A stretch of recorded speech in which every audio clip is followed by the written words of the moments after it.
भादो पूर्णिमा व्रत कथा। जय श्री कृष्ण, राधे राधे। आप सभी श्रोताओं को भाद्रपद पूर्णिमा की हार्दिक शुभकामनाएं। आप सभी पर भोलेनाथ की कृपा सदा बनी रहे, इसी मंगल कामना के साथ आज की वीडियो का शुभारंभ करती हूँ। आज भादो मास की पूर्णिमा तिथि है, तो आज मैं आप सभी को सुनाने जा रही हूँ भादो पूर्णिमा की दुर्लभ कथा, जिसे स्वयं भगवान श्री कृष्ण ने मैया यशोदा को सुनाया था, जिसे सुनने मात्र से सभी मनोकामनाएं पूरी होती हैं और घर में सुख समृद्धि बनी रहती है। द्वापर युग में एक समय की बात है कि यशोदा जी ने कृष्ण से कहा, हे कृष्ण, तुम सारे संसार के उत्पन्न करता, पोषण तथा उसके संहार करता हो। आज कोई ऐसा व्रत मुझसे कहो जिसके करने से मृत्युलोक में स्त्रियां को विधवा होने का भय न रहे तथा यह व्रत सभी मनुष्यों की मनोकामना पूर्ण करने वाला हो। श्री कृष्ण कहने लगे, हे माता, तुमने अति सुंदर प्रश्न किया है। मैं तुमसे ऐसे ही व्रत को सविस्तार कहता हूँ। सौभाग्य की प्राप्ति के लिए स्त्रियों को द्वात्रिंशत् अर्थात 32 पूर्णिमाओं का व्रत करना चाहिए। इस व्रत को करने से स्त्रियों को सौभाग्य संपत्ति मिलती है। ये व्रत अचल सौभाग्य को देने वाला और भगवान शंकर के प्रति मनुष्य मात्र की भक्ति को बढ़ाने वाला है। यशोदा जी कहने लगी, हे कृष्ण, सर्वप्रथम इस व्रत को मृत्युलोक में किसने किया था, इसके विषय विस्तार पूर्वक मुझसे कहो।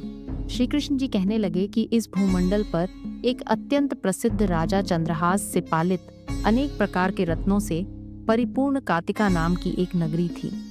वहां धनेश्वर नाम का एक ब्राह्मण था और इसकी स्त्री अति सुशील रूपवती थी। दोनों ही उस नगरी में बड़े प्रेम से साथ रहते थे। घर में धन धान्य आदि की कोई कमी नहीं थी। उनको एक बड़ा दुख था, उनके कोई संतान नहीं थी, जिस वजह से वह बहुत दुखी रहते थे। एक दिन एक बड़ा तपस्वी योगी उस नगरी में आया। वह योगी बाकी सभी घरों से भिक्षा मांगकर भोजन किया करता था, लेकिन उस ब्राह्मण के घर से भिक्षा नहीं मांगा करता था। एक दिन योगी गंगा किनारे भिक्षा मांगकर प्रेम पूर्वक खा रहा था कि धनेश्वर ने योगी को यह सब करते देख लिया। सब कार्य किसी प्रकार से देख लिया। अपनी भिक्षा अनादर से दुखी होकर धनेश्वर योगी से बोले, और सभी घरों से भिक्षा लेते हैं, परंतु मेरे घर की भिक्षा कभी भी नहीं लेते, इसका कारण क्या है? योगी कहने लगा कि आपके धर्म हमें इस बात की आज्ञा नहीं देता है, क्योंकि अभी आप गृहस्थ जीवन में एक सुख से वंचित हैं। आपके घर संतान होने पर मैं आपके घर से भी भिक्षा स्वीकार कर लूंगा। उन्होंने कहा कि जिसे संतान नहीं है उसके घर से भिक्षा लेने से मेरे भी पतित हो जाने का भय है। धनेश्वर यह सब बात सुनकर बहुत दुखी हुआ और हाथ जोड़कर योगी के पैरों पर गिर पड़ा तथा दुखी मन से कहने लगा कि आप मुझे संतान प्राप्ति के उपाय बताएं। आप सर्वज्ञ हैं, मुझ पर अवश्य ही यह कृपा कीजिए। धन की मेरे घर में कोई कमी नहीं है, लेकिन मैं संतान न होने के कारण अत्यंत दुखी हूँ। आप मेरे इस दुख का हरण कीजिए। यह सुनकर योगी कहने लगे, तुम चंडी की आराधना करो। घर पहुंचकर उन्होंने यह सारी बात अपनी पत्नी को बताई और खुद वन में चला गया। वन में पहुंचकर उसने चंडी की आराधना की और उपवास किया। चंडी ने 16 दिन उसको सपने में दर्शन दिए और कहा कि हे धनेश्वर, जा, तेरे पुत्र होगा, लेकिन उसकी आयु सिर्फ 16 वर्ष होगी। 16 वर्ष की आयु में ही उसकी मृत्यु हो जाएगी। अगर तुम दोनों स्त्री और पुरुष 32 पूर्णिमाओं को व्रत करोगे तो यह दीर्घायु हो जाएगा। जितनी तुम्हारा सामर्थ्य हो उतने आँचे के दिए जलाकर शिव जी का पूजन करना, लेकिन पूर्णमासी 32 ही होनी चाहिए। सुबह होती ही तुम्हें इस थान के पास एक आम का पेड़ दिखाई देगा। उस पर चढ़कर एक फल तोड़कर अपने घर चले जाना। अपनी स्त्री का इस बारे में बताना। सुबह स्नान होने के बाद वह स्वच्छ होकर शंकर जी का ध्यान करके उस फल को खा ले, तब शंकर भगवान की कृपा से उसको गर्भ हो जाएगा। जब ब्राह्मण सुबह उठा तो उसे उस स्थान पर आम का पेड़ दिखाई दिया और वह उससे फल तोड़ने के चढ़ा, लेकिन वह पेड़ पर चढ़ नहीं पा रहा था। यह देखकर उसे बड़ी चिंता हुई। उसने भगवान गणेश की उपासना की और कहा, हे दयानिधे, अपने भक्तों के विघ्नों का नाश करके उनके मंगल कार्य को करने वाले, दुष्ट का नाश करने वाले, रिद्धि सिद्धि देने वाले, आप मुझे इतना बल दें कि मैं अपनी मनोकामना पूरी कर सकूं। इसके बाद वह पेड़ से फल तोड़कर अपनी पत्नी के पास पहुंचा। उसकी पत्नी ने अपने पति के कहे अनुसार इस फल को खा लिया और वह गर्भवती हो गई। देवी की कृपा से उसे बहुत सुंदर पुत्र पैदा हुआ। उसका नाम उन्होंने देवीदास रखा। माता पिता के हर्ष और शोक के साथ वह बाल बढ़ने लगा। भगवान की कृपा से बालक बहुत ही सुंदर था, सुशील और पढ़ाई लिखाई में भी बहुत ही निपुण था। दुर्गा जी के कथानुसार उसकी माता से 32 पूर्णमासी का व्रत रखा। जैसे ही 16वां वर्ग लगा, दोनों पति पत्नी बहुत दुखी हुए। कहीं उनके पुत्र की मृत्यु न हो जाए। उन्होंने सोचा कि अगर उनके सामने यह सब हुआ तो वह कैसा देख पाएंगे। तभी उन्होंने देवीदास के मामा को बुलाया और 1 वर्ष के लिए देवीदास को काशी में पढ़ने के लिए भेज दिया। 1 वर्ष के बाद उसे वापस लेकर आ जाना। देवीदास अपने माता के साथ एक घोड़े पर सवार होकर चल दिया। उसके मामा को भी यह बात पता नहीं था। दोनों पति पत्नी से 32 पूर्णमासी का व्रत पूरा किया। दूसरी तरफ मामा और भांजा दोनों रात गुजारने के लिए रास्ते में एक गांव में रुके। उस दिन उस गांव में ब्राह्मण की कन्या का विवाह होने वाला था।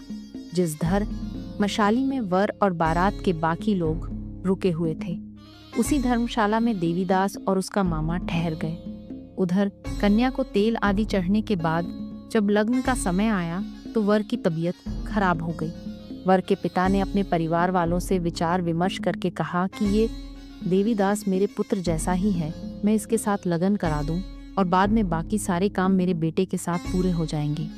ऐसे कहने के बाद वर के पिता देवीदास को मांगने के लिए उसके मामा के पास गए और उन्हें सारी बात बताई। मामा ने कहा कि कन्यादान में जो कुछ भी मिलेगा वो हमें दे दिया जाए। वर के पिता ने बात स्वीकार कर ली। इसके बाद देवीदास का विवाह कन्या के साथ संपन्न हो गया।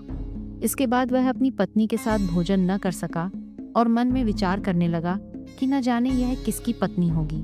यह सोचकर उसकी आंखों में आंसू आ गए। तब वधू ने पूछा कि क्या बात है, आप उदास क्यों हैं? तब उसने सारी बातें पत्नी को बता दी। तब कन्या कहने लगी, यह भ्रम विवाद के विपरीत है। आप ही मेरे पति हैं, मैं आपकी की पत्नी रहूंगी, किसी अन्य की कभी नहीं। तब देवीदास ने कहा, ऐसा मत करिए, क्योंकि मेरी आयु बहुत कम है, मेरे बाद आपका क्या होगा। लेकिन उसकी पत्नी नहीं मानी और बोली, स्वामी आप भोजन कीजिए। दोनों रात में सोने के लिए चले गए। सुबह देवीदास ने पत्नी को 4 नगों से जुड़ी एक अंगूठी दी और एक रुमाल दिया और बोला कि हे प्रिय, इसे लो और संकेत समझकर स्थिर चित्त हो जाओ। मेरे मरण और जीवन जानने के लिए एक पुष्प वाटिका बना लो, उसमें सुगंधि वाली एक नव मल्लिका लगा लो। उसको प्रतिदिन जल से सींचा करें और आनंद के साथ खेलो कूदो और उत्सव मनाओ। जिस समय और जिस दिन मेरा प्राणांत होगा उस दिन यह फूल सूख जाएंगे। जब यह फिर से हरे हो जाएं तो जान लेना मैं जीवित हूँ। यह समझाकर वह वहां से चला गया। इसके बाद जब वर और बाकी बाराती मंडप में आए तो कन्या ने उसे देखकर कहा कि ये मेरा पति नहीं है। मेरे पति वह है जिनके साथ रात में विवाद हुआ है, इसके साथ मेरा विवाह नहीं हुआ है। अगर यह वही है तो यह बताएं कि मैंने इसके क्या दिया है। साथ ही कन्यादान के समय को आभूषण मिले उन्हें दिखाएं। कन्या की ये सारी बातें सुनकर वह कहने लगा कि मैं यह सब नहीं जानता। इसके बाद सारी बारात भी अपमानित होकर लौट गई। भगवान कृष्ण बोले, हे माता, इस प्रकार देवीदास काशी चला गया। कुछ समय जब बीत गया तो एक सर्प उसको डसने के लिए वहां आया, लेकिन वह उसको काट नहीं पाया क्योंकि उसकी माता ने पहले ही 32 पूर्णिमा का व्रत कर लिए थे। इसके बाद खुद काल वहां पहुंचा भगवान की कृपा से। तभी वहां माता पार्वती और भगवान गणेश आ गए। देवीदास को मूर्छित दशा में देखकर माता पार्वती ने भगवान शिव से प्रार्थना की कि महाराज, इस बालक की माता ने पहले ही 32 पूर्णिमा के व्रत कर लिए हैं, आप इसको प्राण दे। भगवान शिव ने माता पार्वती के कहने पर उसे प्राणदान दे दिया। उधर उसकी पत्नी उसके काल की प्रतीक्षा कर रही थी। उसकी पत्नी ने जाकर देखा कि पुष्प और पत्र दोनों ही नहीं है तो उसको बहुत आश्चर्य हुआ, और जब उसने देखा कि पुष्प वाटिका फिर से हरी हो गई तो वह समझ गई कि उसका पति जिंदा हो गया है। इसके बाद वह बहुत ही प्रसन्न होकर अपने पिता से कहने लगी कि मेरे पति जीवित हैं, उनको ढूंढिए। जब 16वां वर्ष व्यतीत हो गया तो देवीदास भी अपने मामा के साथ काशी चल दिया। इधर उसकी पत्नी के परिवार वाले उन्हें ढूंढने के लिए जा ही रहे थे कि उन्होंने देखा कि देवीदास और उसका मामा उधर ही आ रहे थे। उसको देखकर उनके ससुर बहुत प्रसन्न हुए और उसे अपने घर ले आए। वहां सारा वगर इकट्ठा हो गया और कन्या ने भी उसे पहचान लिया। देवीदास ने इसके बाद अपनी पत्नी और मामा को लेकर वहां से चल दिया। उसके ससुर ने भी उसे बहुत धन दहेज दिया। जब वह अपने घर की तरफ चल रहा था तो उसके माता पिता को लोगों ने खबर कर दी, तुम्हारा पुत्र देवीदास अपनी पत्नी और मामा के साथ आ रहा है। ऐसा समाचार सुनकर पहले तो उन्हें विश्वास नहीं हुआ, लेकिन जब देवीदास आया और उसने अपने माता पिता के पैर छुए तो देवीदास के माता पिता ने उनका माथा चूमा और दोनों को अपने सीने से लगा लिया। दोनों के आने की खुशी में धनेश्वर ने बहुत दान दक्षिणा ब्राह्मणों को दी। श्री कृष्ण जी कहने लगे कि इस तरह धनेश्वर को 32 पूर्णिमाओं को व्रत के प्रभाव से संतान प्राप्त हुई। जो स्त्रियां इस व्रत को करती हैं वह जन्म जन्मांतरों तक वैधव्य का दुख नहीं भोगती हैं और सदैव सौभाग्यवती रहती हैं। यह मेरा वचन है। यह व्रत संतान देने वाला और सभी मनोकामनाओं को पूरा करने वाला है। एक बार प्रेम से बोलिए भगवान श्री कृष्ण की जय। अगर वीडियो पसंद आए तो लाइक करें और चैनल को सब्सक्राइब करें। धन्यवाद।